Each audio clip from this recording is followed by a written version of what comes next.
have a confirm? Yes, Sylvia. Oh, Sylvia has a hand raised. Can you put something on the chat? Pam says sound is good. Sound is good? Okay, thank you. Well, sorry about the technical difficulty. We are trying to make this both a hybrid session, so we apologize for the delay. That means I'm not going to take up any more time. I'm going to turn it over to Julie and Dave. But we are really thank you for joining us. We're truly fortunate to have three very distinguished faculty members guiding us through this talk. Dr. Julie Decker is a professor of history and director of museum studies undergraduate program. Her scholarship explores the intersection of cultural heritage, communities, and technology. Dr. Roger Easton is a professor of imaging science and a pioneer in cultural heritage imaging. His groundbreaking work includes recovering lost texts from the Archimedes palimpsest and imaging collections worldwide. Dr. Dave Messenger is the Xerox professor in imaging science, and his research focuses on image system analysis and spectral image processing. Whenever I listen to this team speak, I'm reminded of the Da Vinci Code. So Dave, this is going to be a very exciting talk. Thank you for joining us. Thank you. You're gonna stand over there? I'm gonna Don't stand in front of the screen. well go. Hi, everybody. Thank you. Thanks for bearing with us. So Roger Easton is with us online, kind of ironically, but in a good way. Roger Easton is currently on an imaging trip at the Museum of the Bible down in Washington, D.C., where he's there all week imaging a bunch of manuscripts, presumably stuff like that. As Provost David said, yes, Julie, myself, and Roger are the faculty involved in this, but one of the things we're going to talk a lot about later on is all the students that have been involved in driving this research forward, all the way from high school interns up to PhD students over the last several years. This is not going to work now. Okay. Go forward. Roger, are you with us? I am. Can you talk? Can you hear me? Roger? I am here. I am talking. Okay. So, a lot of people don't know this, but RIT has been doing this work for a very long time. Roger Easton was one of the early faculty members in the Center for Imaging Science when it was formed in the mid-'80s, late '80s. And in the mid-1990s, there was this gentleman named Bob Johnson, who was the Dean of Fine Arts, who had retired at the top from that position, and he was the acting director of the Center for Imaging Science. And he had a background in archaeology, and in particular, applying technology to archaeological artifacts. And so in the mid-1990s, Bob and Roger and this gentleman, Keith Knox, who's been a longtime friend and colleague of ours, he was at Xerox at the time. They actually imaged several fragments from the Dead Sea Scrolls. And okay. So they were able to produce results like this. So this is pretty astounding, right? So this is 30 some odd years ago. That's a fragment from the Dead Sea Scrolls. You can see part of it down in the lower corner has been completely charred away and is totally unreadable. Using, in this particular case, what we would consider extraordinarily primitive infrared imaging technologies, they were able to analyze a bunch of these fragments and pull back characters. This gentleman at the University of Manchester was able to actually interpret them and actually build a much better understanding of what was actually contained in the Dead Sea Scrolls. So in this particular case, this fragment is sort of rotated and it kind of got stuck together, and it might even be transferred from another scroll onto it. But still, this was sort of the beginning of RIT's involvement in applying these imaging technologies and other technologies to the study of these historical artifacts. That was shortly followed by what became ultimately one of the most famous discoveries in the world of cultural heritage imaging, this manuscript called the Archimedes palimpsest. So a palimpsest, we're going to show you a bunch of pictures of those, several that are right here in the Carey collection, was a manuscript page. So it was written on parchment and it was erased, and then something was written over the top of it. And people knew that this particular book, when it came up for auction, was palimpsested. They just didn't know what it was. And it turned out through Roger and his team, they actually developed and built an imaging system that was used to study this thing. From about 1998, they imaged it through 2006. Students are even today, we have a student in a senior project in imaging science who is applying advanced image processing techniques to try to study the data that was actually already collected. This turned out to be a major discovery and in some ways rewrote our understanding of the history of mathematics. It turned out Archimedes was this close to discovering calculus almost 2,000 years before Newton and Leibniz were. It has a number of other palimpsested texts in it. So it had a bunch of different speeches, multiple works by Archimedes. These were all copied at a certain time. And then eventually, because parchment was rare and expensive, somebody scraped it off and they reused it to write essentially this prayer book over the top of it. Let me just mention, those of you in the room, the poster, one of the research posters that Roger created about that project is here in the room, and you can look at it more closely. This is just sort of an example of one of the images. We apologize for the lights on the screen, but you can see this is what one of these pages looks like to the naked eye. And then this is what it looks like after collection with the imaging system and the processing that Roger and a bunch of imaging students actually did. So you can see there's an entire another type of text that's going perpendicular to the text that's actually visual on the page.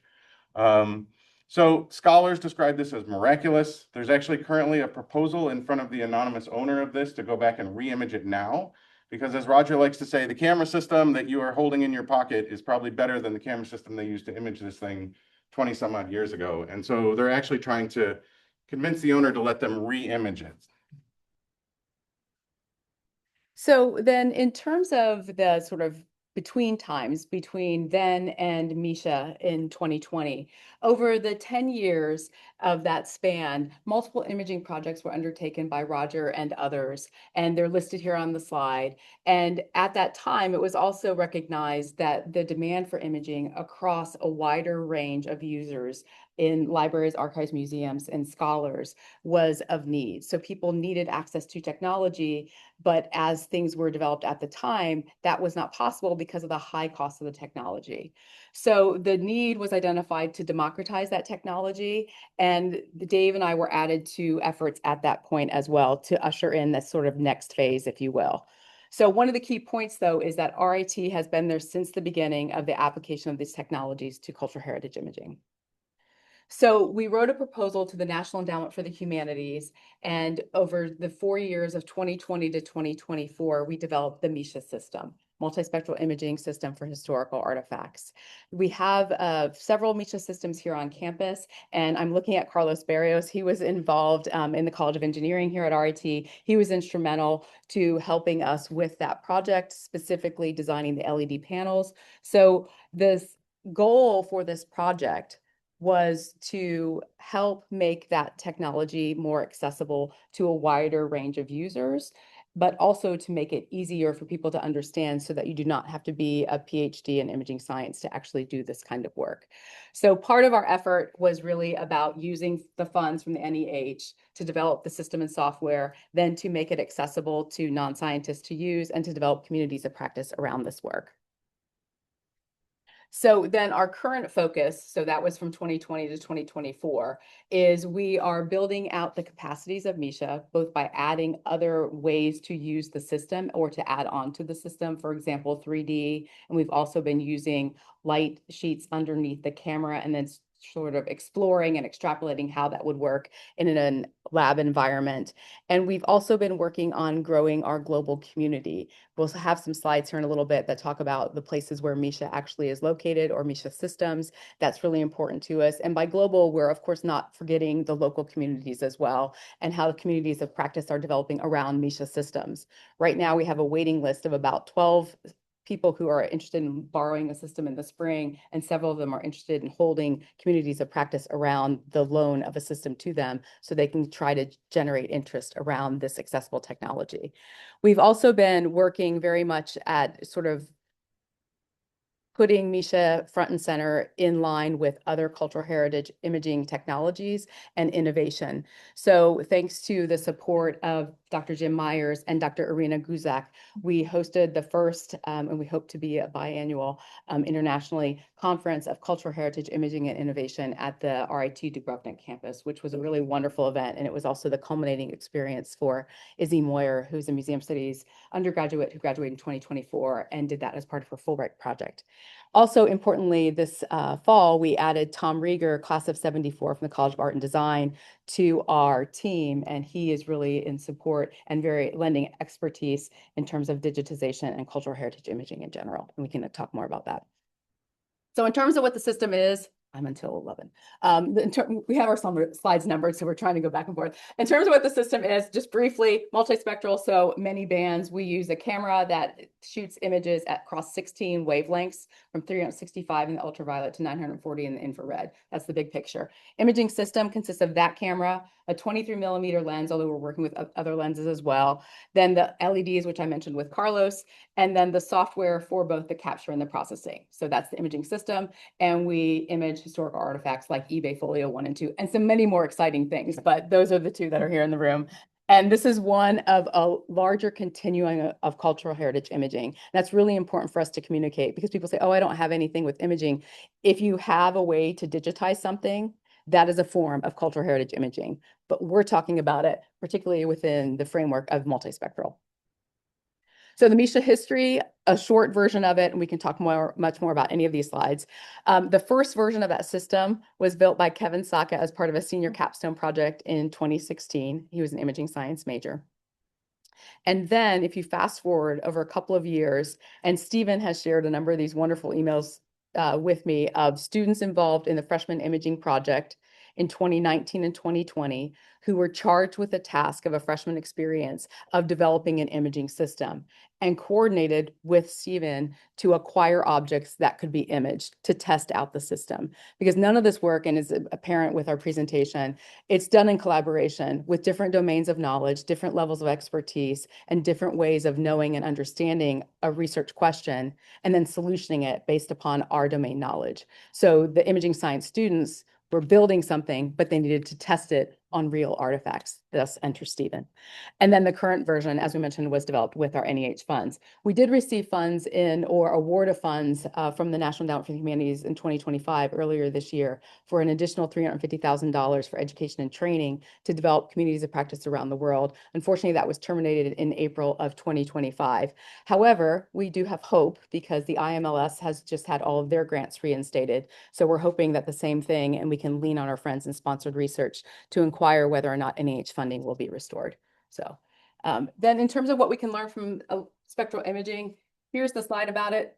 In order of time, let's go forward. So Dave, take it away. So this is different than just taking pictures. We don't do just straight digitization. There's an awesome digitization lab in the basement of the library. You can go see that if you're interested. This process is more complex, and we sort of think about it in these two different phases. We have a hardware phase, so we have a camera system that was designed and built here at RIT, and there's a number of them around the world, as we'll talk about later on. That's where we actually collect the images, we do calibration, we have to store the data. These images are very, very large, and so we have to work with folks in research computing and places like that to figure out just storage for these images. Once we've done that, then we have to go in and process them. The whole point of this is that we're actually able to extract information out of this data that is not visible to the naked eye. So we have to go through and apply sometimes advanced image processing techniques to actually be able to extract the type of information that we want.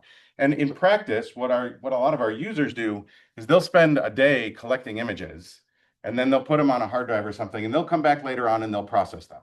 And as I mentioned earlier, we're still processing imagery that Roger collected 20 years ago, right? So the processing part can really go on for a very, very long time. So what does the camera system actually look like? It is intentionally simple. It is intentionally small. The goal is to make this thing easy to use, very low cost, for use by non-technical people, right? That's the key. As Julie mentioned, there are commercially available systems that do this stuff, and they do it way better than our Misha system is, but the price tag going in is about $150,000, which means there's less than 10 of them in the world right now, right? Our camera system is very inexpensive. It's a very simple monochrome camera. The camera is essentially the type of camera that you would have at like a Wegmans for a security sort of camera. It's got a fairly expensive lens for reasons that have to deal with optics. We have these LED panels, as we'll show in a second. The way we actually achieve multispectral imaging is we do it in a dark room where we turn on lights of a very specific color, and then that's when we actually collect the images. We have computer control software to control the LEDs, the camera, all those sorts of things. All the rest of the frame is just a very simple aluminum frame. The whole thing fits in a little box. If you're kind of creative about it, we've actually had some of our users fit them into a reasonably good sized backpack and carry it onto an airplane. So it's highly portable. And take time, once you've done it a couple of times, you can put the whole thing together in about 15 minutes. So it's really easy just to bring over and set up and do some imaging and then take down. The key part though is the bottom. Cost of parts right now is about $7,000. We're having a little bit of trouble because we source the LED panels from China. And so we're having trouble with essentially the RIT accounting system and them getting some panels delivered to us. But you can just order them online. You basically, everything is open source. If somebody wants to build their own Misha system, they reach out to us, they register with us just so we have everybody's email. And then we give them the list of parts and links for where they can go online and buy all these sorts of things. So the thing is a fully open source system. If you had $7,000 lying around and you wanted to build one of these in your garage, we can get you the list of pieces and parts and you can go ahead and do it. So as I said, this is how we actually do it. So this is actually the imaging system set up on the camera stand in the digitization lab. We had been asked to image this very large map from the Genesee Country Village, and we couldn't handle it in our lab. But essentially, go ahead. What we do is we turn off all the lights, we block out all the lights, we turn on LEDs at a very specific color, and then we take an image, and then we turn those LEDs off and we take another image. And we do this 16 times. We start in the ultraviolet and we go out into the infrared. So we're imaging well beyond what the human visual system is sensitive to. And that's what allows us to extract features that are not visible to the naked eye. So there's hardware, right? So we build hardware, right? And so we have an imaging system, and you guys can come over to the lab later on if you want to actually see it. The hardest part, though, was actually building the software that allowed people to do that processing who didn't have an experience in data analysis or computer science or imaging science or something like that. So we actually worked with a bunch of students originally to build essentially a very stripped down image processing software. It's open source, it's built in Python. As I will talk about later on, it was the first version of this software was actually written by a research staff member, and it was kind of horrible in the sense that she could use it, but nobody else really could. And then we worked with a senior software engineering senior project in GCCIS, and they built the first version of this software for us a couple of years ago. We've continued to iterate on it and improve it. Essentially, it has a handful, half a dozen of traditional good image processing algorithms that have been shown to provide good results over the last 25 years or so. So when we train people, we're training people not only how to operate the camera, but how to do the image processing afterwards to extract information out of the data. Okay, fun stuff. So that's all the technical things. If anybody has any questions about technical stuff, happy to chat for hours afterwards. What we're going to show you here is for the next, I don't know, 20 minutes or so, is just a bunch of results.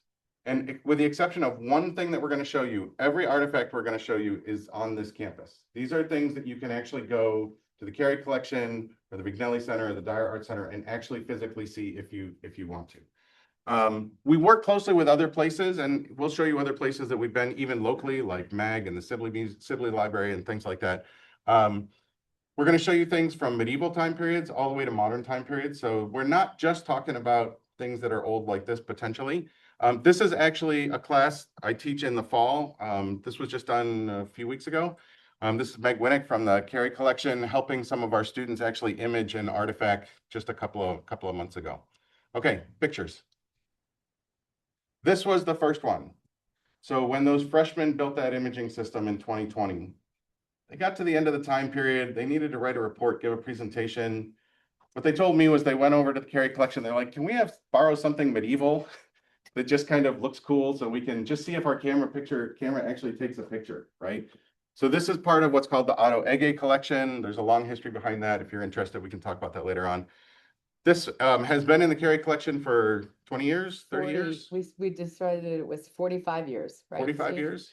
Yeah. Right. Yeah. It's about the size of these things, and it's basically the same sort of thing. The difference is this is palimpsested. So nobody knew this, but this thing was actually scraped away. There's something else completely underneath it. So And it's on animal skin. it's on parchment. So if you look at it in the visible, if you just hold it in your hand, it looks just like one of these things. And when we image it and process it, we get this. So there's actually an entire letter written underneath it in a very informal cursive hand. Studying of the handwriting and the other aspects of it by various folks date it to about 50 years before the actual 20 years before the actual religious text was written over the top of it. Go ahead. So this was kind of we got lucky, right? The very first thing they ever imaged with one of these systems actually turned out to be something from our collection that we didn't even know was palimpsested. So just by imaging this one thing, we're already adding information to what we know about things in our own collection. And just to add one element, so one thing that's interesting in terms of like from a curatorial perspective or someone who works with collections, in addition to the points that Dave mentioned about it being palimpsested, is like thinking about the intentional reuse of this object. So the document that's underneath is really like a quotidian document. It's about the transfer of prisoners from point A to point B.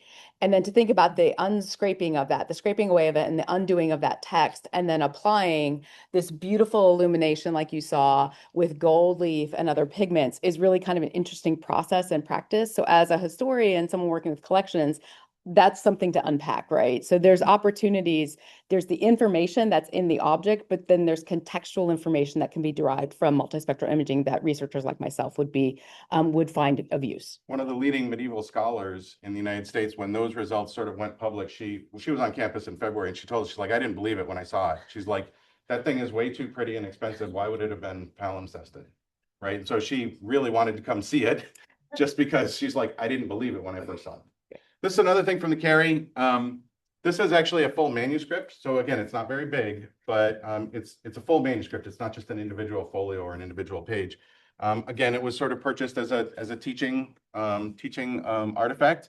The back cover has been removed. And so this is the back page, heavily damaged, right, from hundreds of years of wear.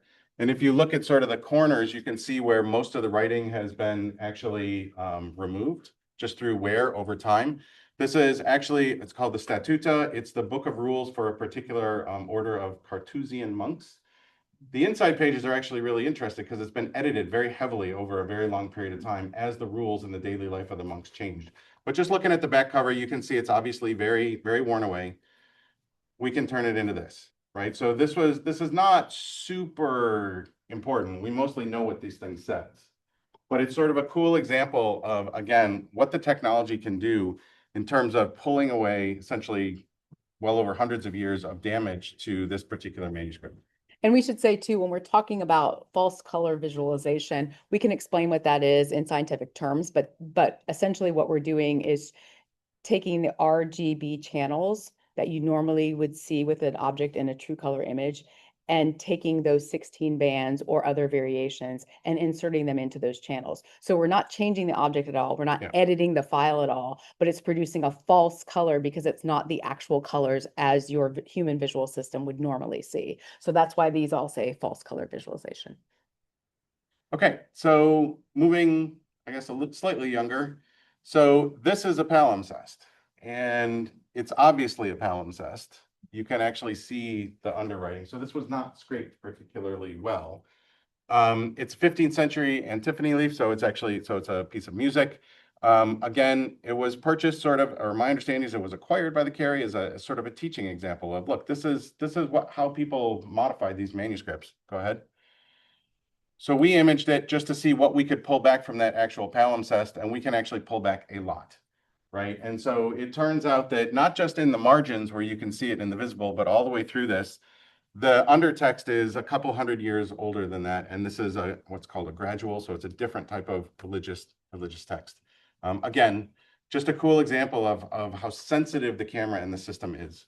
And I would just add too, it's a great example of how the time span for these palimpsests, there's not like sort of a one size fits all. And those of you who might be more familiar with codicology, there's sort of a range of practices that are going on here. And so uncovering more information about an object kind of leads you down this new path. It's like, okay, so this is 200 years difference. And why would that be? And so it's an interesting way to sort of explore more research about the object.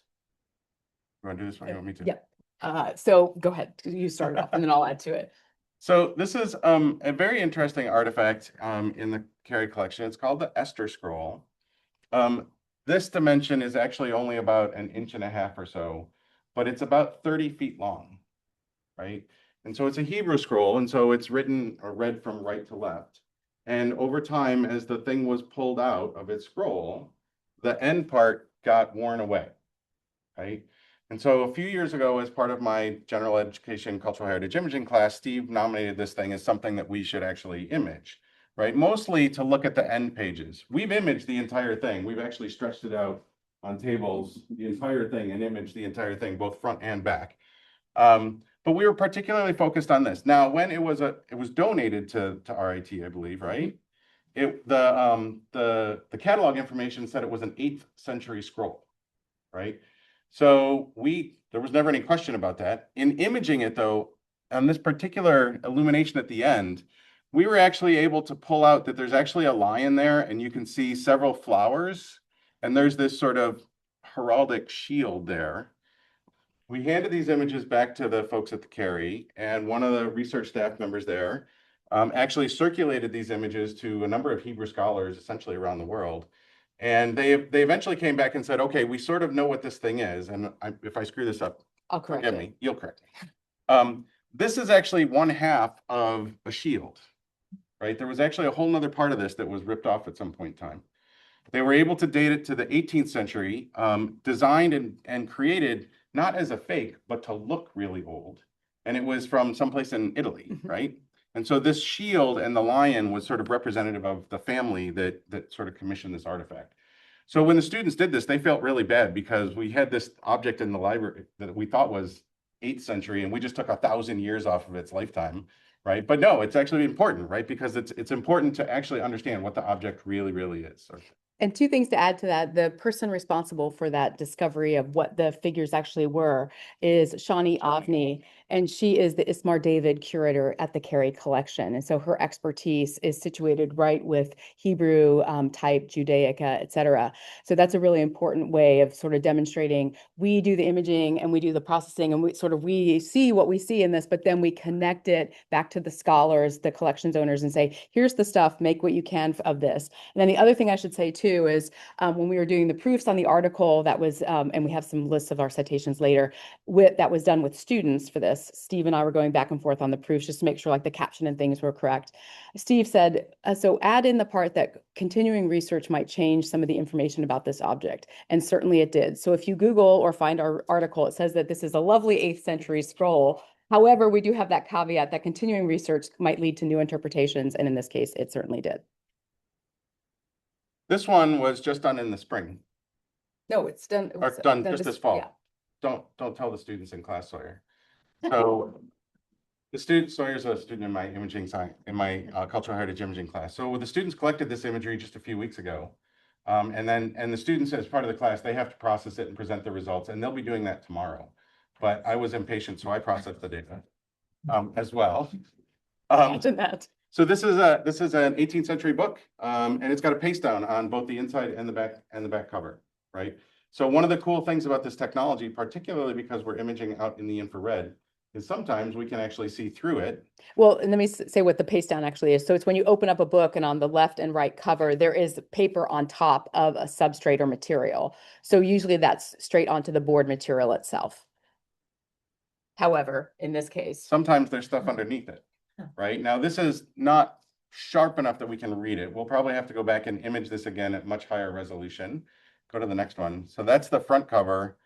And then this next one is the back cover. Just go ahead.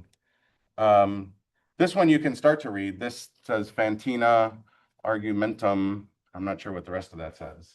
But again, this is an object right here on campus in the Carey collection. These guys in the collection felt like it would benefit from this imaging, that we might actually learn more about the artifact. So we hand these artifacts we don't hand them to students. We teach them how to use the imaging system. They image them, they do the processing, they create the results, we present them back. For some things, if we think we can do better, then we'll go back next semester and we'll re-image some of these things. so this next example is from a blossoming collaboration with New York State Library and Archives and Museums. And at the New York State Archive and Museum, they are the beneficiaries of having the collections that have existed from the early days of New York in the 1600s up to the present day. So that's part of their sort of catalog and repertoire.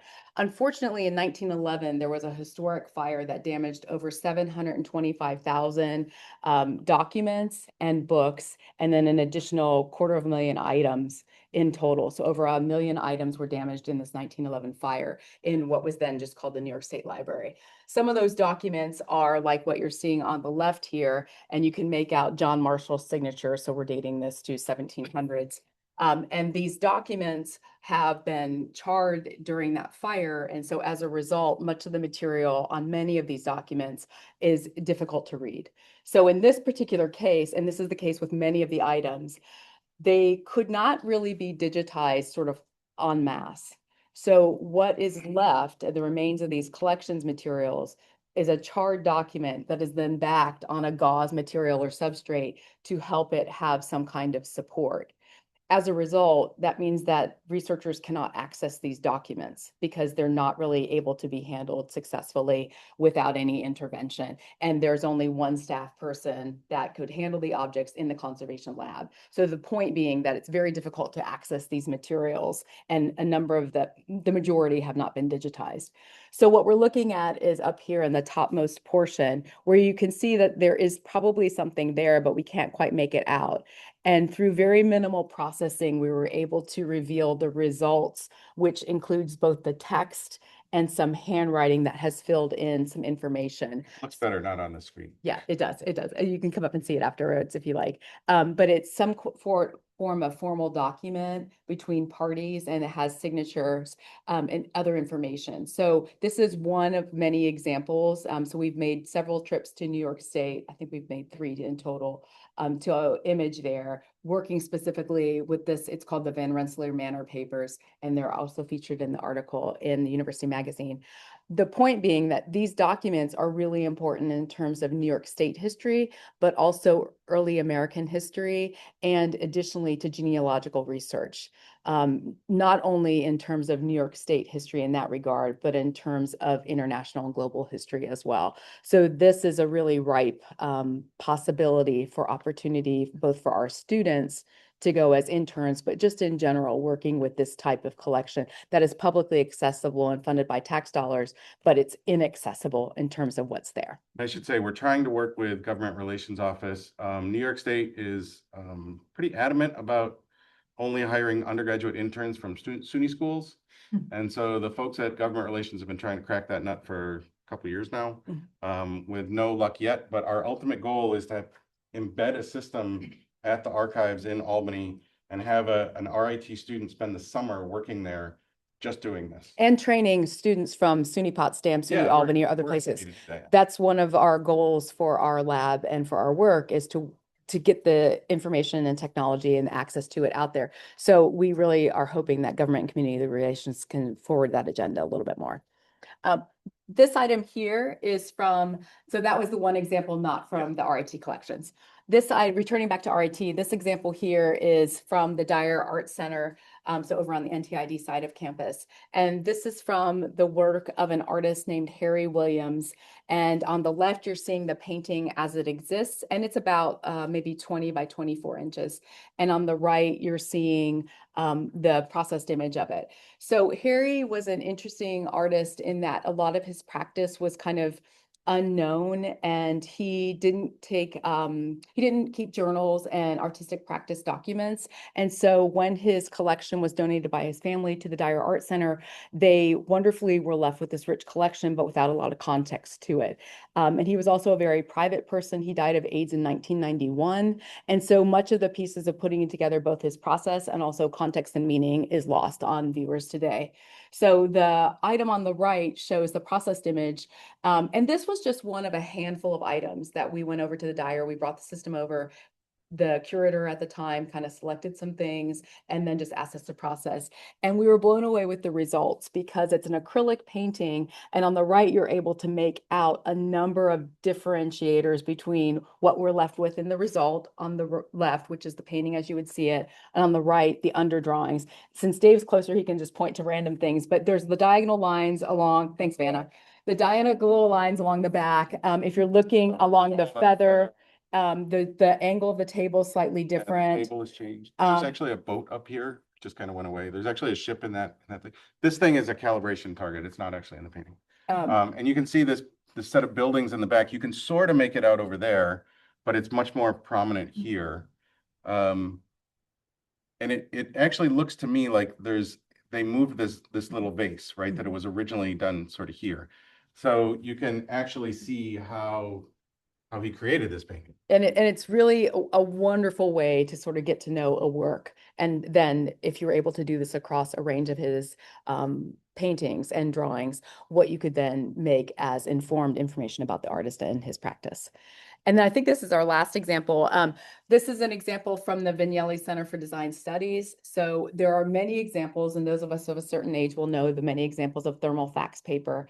For those of you who are younger online or in the audience, just think of like receipt paper from Java's or something, well, not Java's, but from Artisanos. It's like sort of warm paper. On the left is what the object, the sheet of fax paper looks like if you were to view it.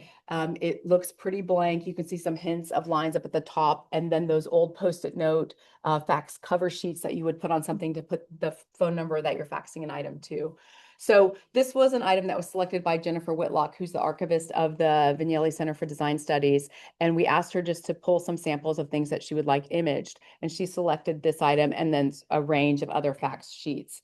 The goal for this was just to see if we could uncover some information in the fax. And on the right, the answer is a resounding yes, because you can see all of the annotations, all of the sketches of this place. It's called the Winberg Coal Heritage Center. It no longer exists. The building's been razed. So this is one of the iterative designs in process, and it's the only extant version of this particular render and it was lost. However, by imaging it, we're able to recover that lost drawing in this case. So it's a really great example for us to demonstrate the capacity of Misha with something very simple like the fax paper. And this turns out to be a big deal. There's lots of archives and libraries all over the world that have boxes and boxes of blank sheets of paper.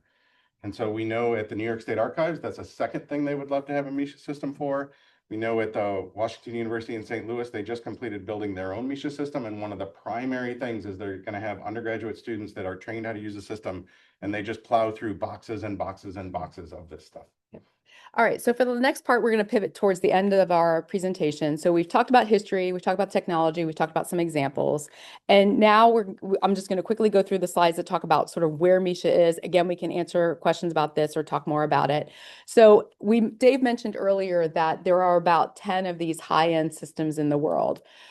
I don't want to say that we're competitive, but we're competitive, and we have more Mishas out there in the wild than there are of these 10 high-end systems. Roger, our colleague online, likes to say, think of Misha as a starting point or an entry point to see if this is a good thing for imaging, if that might work in your environment. Not that you would then move up to a higher end system, but more importantly, that you have access to something that's become democratized. And if Misha can't work for it, maybe you can get access to a higher end system. So there's a list of the places where we've done Misha demonstrations. On the right is the State Archive imaging documents like what we saw.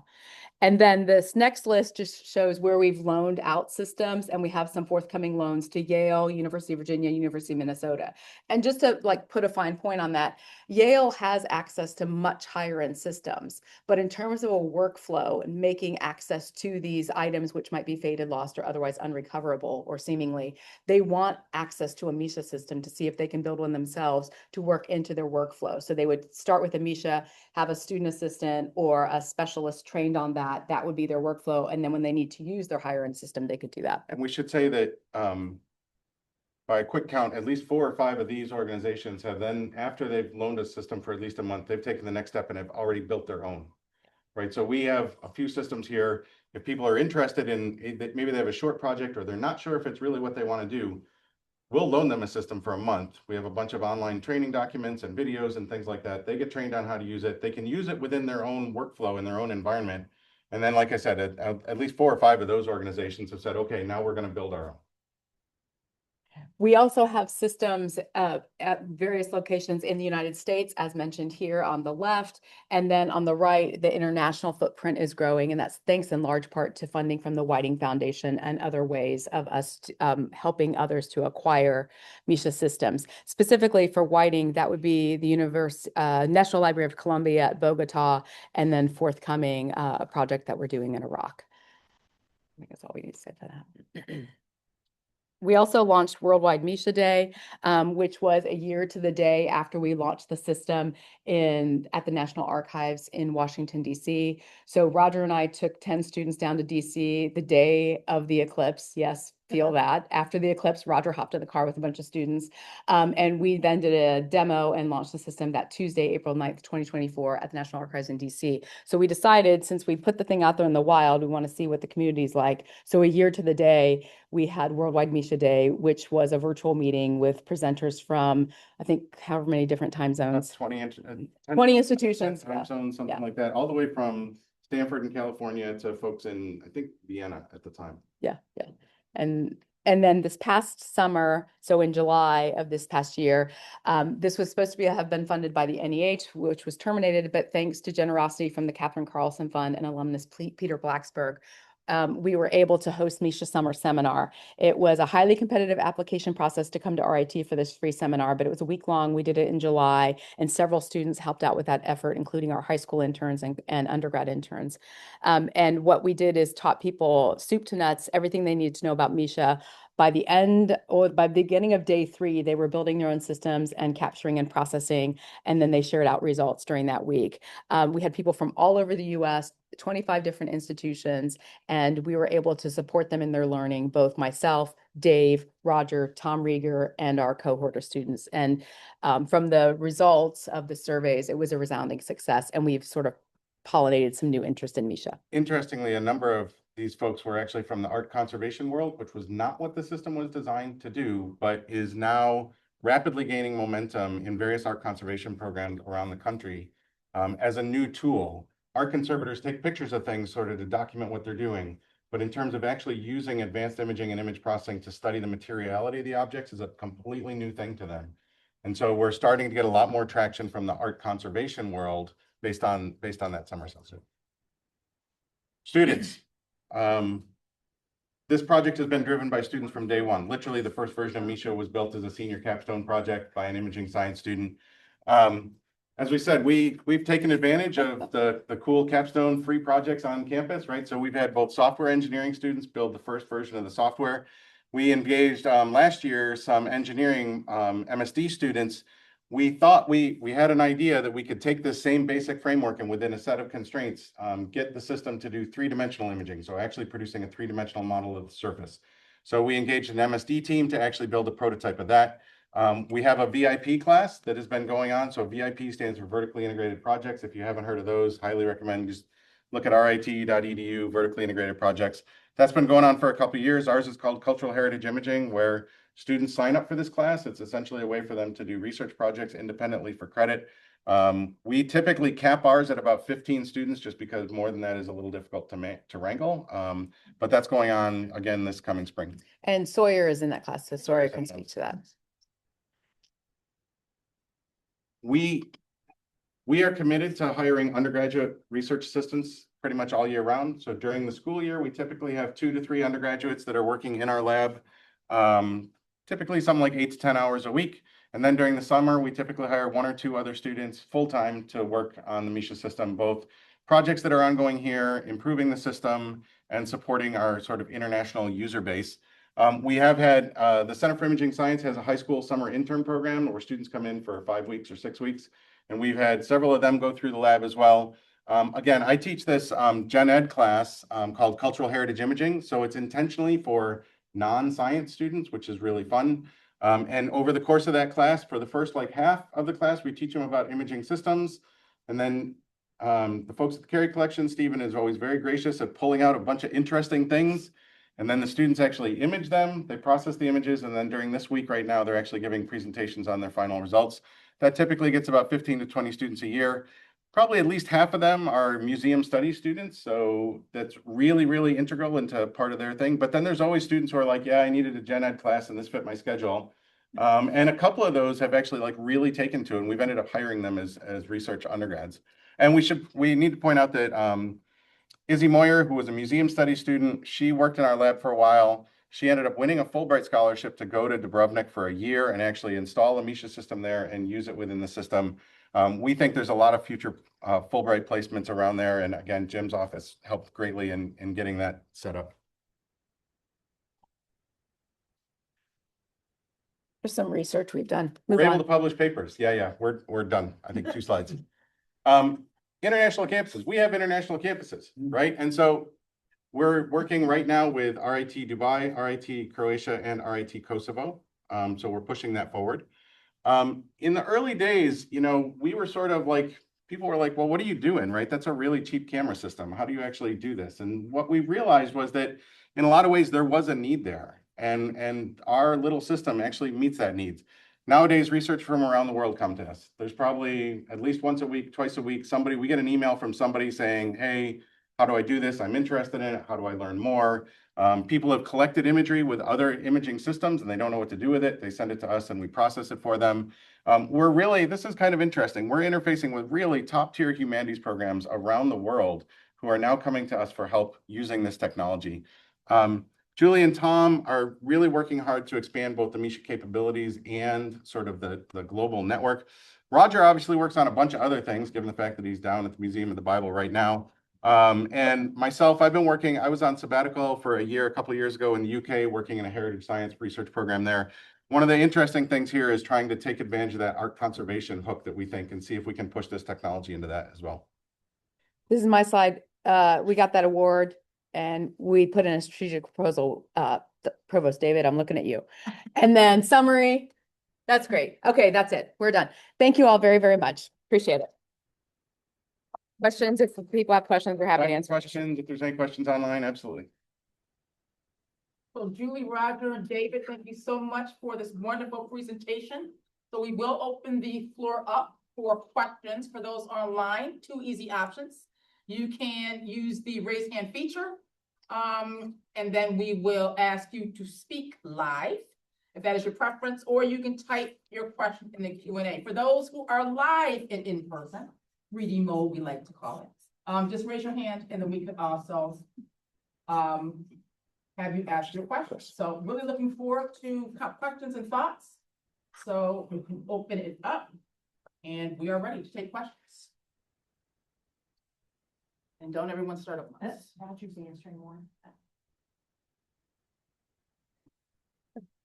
There is one question that Roger's. Okay. So will you consider it's okay. using other tech imaging, the book or manuscript or others if you need further research, like neuron imaging, which like X-ray can be sensitive to light elements and fine features of certain elements? Yeah, so a lot of people use X-ray technologies and other imaging technologies. That's very successful for a lot of very specific things. We don't do X-ray particularly imaging here. Again, our focus has been on this low cost, easy to use imaging system. X-ray systems are pretty expensive, difficult to use. There's safety hazards, all sorts of things like that. We all work with collaborators that have done X-ray fluorescence imaging of other things. Neutron sources are a little bit different. I don't think we've ever done that. We've used electron sources at places like Stanford and Cornell to do X-ray fluorescence, but neutron sources are a little bit different. We work a lot with what's called hyperspectral imaging data. So that's a more advanced imaging system. We don't have one that can be used for cultural heritage here right now. We have several that fly on drones for like agriculture, but we work with other people that collect that data and don't really know what to do with it. Looks like we Another one online, and then I will get to one in the room. Have you encountered any documents that you were not able to image? We want to talk about the Yale? yeah. Go for it. So there's a very weird manuscript at Yale in the Beinecke Library called the Voynich. And there's a very deep hole on the internet related to the Voynich manuscript. Essentially, it's best known, it's like 14th century, best estimate. It's very large, and it's written in a language that is completely and totally uninterpretable. There are no other examples of that language out there. Nobody knows what it is or what it says. By chance, about 10 years ago, Roger was imaging something else at the Beinecke, and they got to the end of the day and they had some spare time, and they said, hey, we have this weird manuscript over here. Can you image a few pages of it? So they imaged 5 or 6 pages of it, but nobody actually looked at the results. There is some interest in the Voynich that's come back. Roger has reprocessed that image. There was a very interesting article in the Atlantic back in the spring about the Voynich. We put in a proposal to do a very extensive study of the Voynich, to do multispectral, hyperspectral, point spectrometer, X-rays, all that sort of stuff. And the library said, thank you, but no. So we would love to go back and do the voynich just because it's an incredibly interesting sort of historical question mark. But so far we haven't been able to do it. I think that's the only thing we've really wanted to do and haven't had access to. So that's an access question. In terms of things where we haven't been able to produce a result, there are many things like that. If there's a research question around, can you pull out this information and we can't quite do it, it doesn't necessarily mean that the system is flawed or the user is flawed in doing it.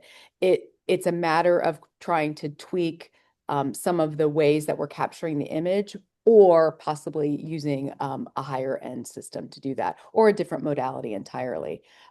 Misha is good at determining material differences within a certain range of capacities. So something with metal is not going to work with our system, so you're using the wrong tool for the job. So Martin's asked a question about RIT's interest in the SEMA lab building systems. So I've had conversations with Martin about how we might, What is the SEMA lab? the Center for Engineering.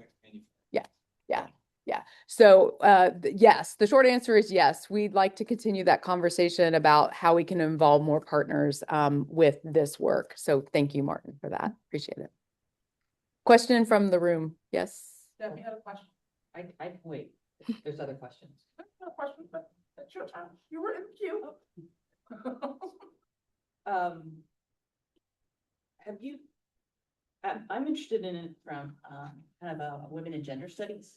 And in particular, marginalized individuals. And I know I've mentioned this in the past, that would be an interesting study to look at cookbooks, particularly during the decades leading up to suffrage, right? And where marginalized peoples, whether it be race or gender, use different forms of communication that kind of remain hidden. And have you come across any of this as a mode to kind of uncover lost voices? I would in your work? I would say not, you could probably think of an example too. I would say it's not something that we have imaged, but our friends at the National Library of Colombia, where they now have two systems at work.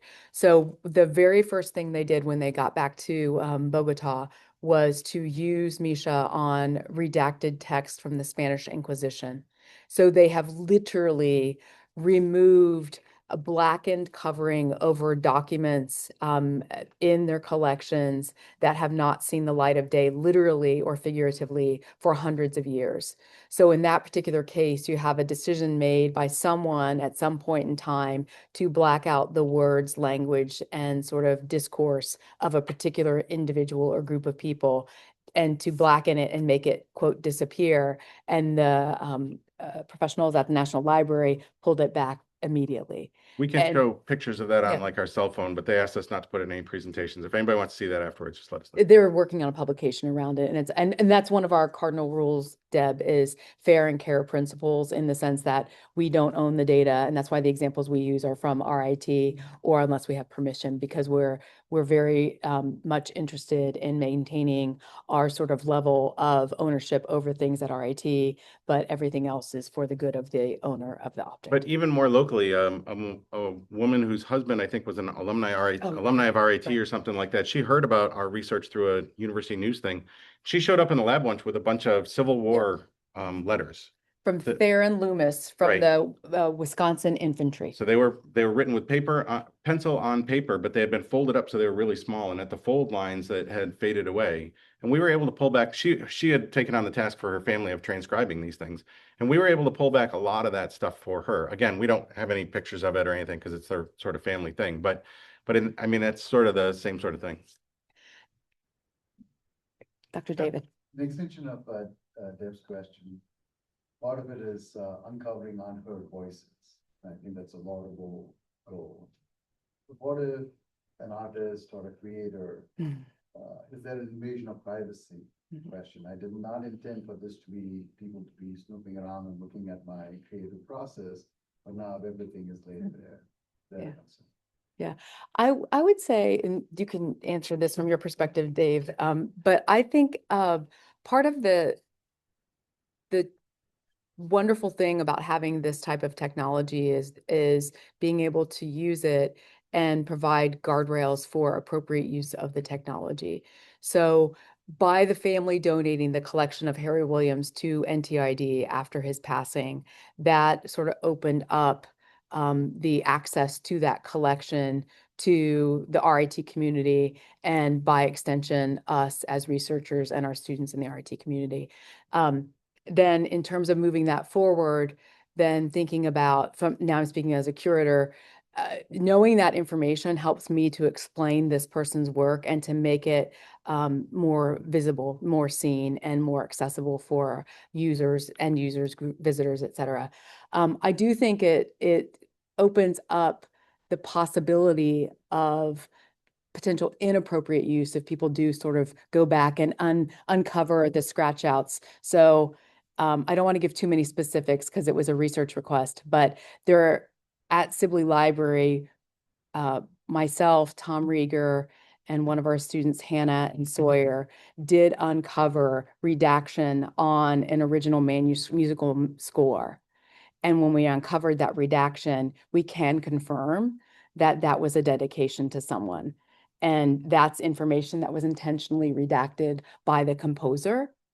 And now that opens up this whole other arsenal of research questions. However, there is that question around violation of this particular composer's rights, in the sense that they did redact this. And this has always been a research question looming for X number of years, because I don't want to give too much information away. But we uncovered it and I could read it. It was French, but I could read it. And I told the curator and said, this is what it says. So although it didn't name a specific person in that dedication, it gave a lot of information and context in the multiple lines. So I have another question from online. After learning about Misha, I would like to know, is Misha part of a degree program? And if so, what are the requirements for a student interested in that program? Thank you, anonymous attendee. Let me tell you about the undergraduate museum studies program at RIT, which is stellar. It's one of a kind. It's the only Bachelor of Science in Museum Studies solely in the nation. Dun, dun, dun, dun, dun. Now brought to you by our sponsor. But in all seriousness, the course, as Dave mentioned, where students learn how to use the Misha system primarily, is his Imaging Science 115, which is a gen ed course that fulfills natural science principles. So any student can take it. It is an elective, a technological elective in the museum studies program. So we listed as a bank of classes that students could take. So as Dave mentioned, about half of the students in that cohort are museum studies. The VIP class, which we just briefly mentioned, which is a university-wide initiative led by Dr. Niraj Buk, that course is open to any students. Misha is kind of at the center of that, so students can learn how to use it, but they can take that in many different directions and incorporate AI, computer science, other disciplines that they're working in into the Misha framework. So I like to think of Misha as a framework, as a starting point for conversation discourse with multiple different disciplines. So. Yeah, and the imaging science program is obviously we have BS, MS, and PhD. We have PhD students that are working in cultural heritage stuff. They're not really doing things related to Misha. It's a little too simple for PhD level research. We have had a lot of undergraduates who work on Misha type or cultural heritage type things as part of their senior capstone project. So it's sort of part of both of the degrees, but it's not like a requirement for either one of the actual degrees. And it's not restricted to only students Correct, in those yeah. degrees. Yeah. So we just received a note from our interpreters who do need to head out Bye. within the next 4 to 5 Thank you. minutes. Thank you. So they're wrapping up soon. So I think on that note, and I know there are people who are present, so if there are questions this group can always ask, but we want to make sure that the program is accessible for everyone. So again, I want to thank our wonderful presenters for this excellent presentation. Thank you. Thank you very much. Thank you. And also a special thank you to our interpreters, Jen and Tiffany. And again, we really, really appreciate this informative and excellent. I'd also like to thank, it looks like Peter Blacksburg is online. He put something into the chat. Peter's been a long alumni supporter of this program Thank you, Peter. with donations that help us fund undergraduates to do this work. So great. Thank you all. Thanks, everybody.